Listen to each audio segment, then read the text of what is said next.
আমি এখন চলে এসেছি জঙ্গলে, তাই আপনারা দেখুন আর অনুভব করুন। এই জঙ্গলে অনেক বড় ছোট গাছ আছে, বাঁশ গাছ, জাম গাছ, আম গাছ এখানে আছে। আর জঙ্গলের পিছনে অনেক ছোট পুকুর আছে, এখন যেতে পারছি না। আর তার পাতাগুলো সবুজের কালার, তার ফুলগুলো সাদা। আর এটি হচ্ছে পাতাগুলো সবুজের কালার আর তার ফুলগুলো দেখতে লাল।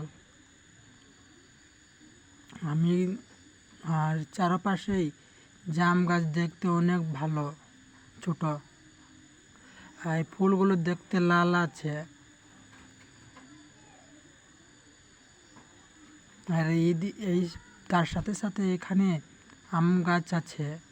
আর এইগুলো চারপাশেই কালারে ভিউ আর ভিউ।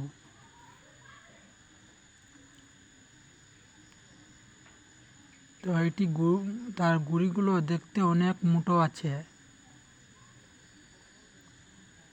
আর এখানে যে অনেক ভয়ঙ্কর জঙ্গল আছে, আপনারা উপরে ভিউটি দেখুন, চারপাশে ভয়ঙ্কর জঙ্গল আছে।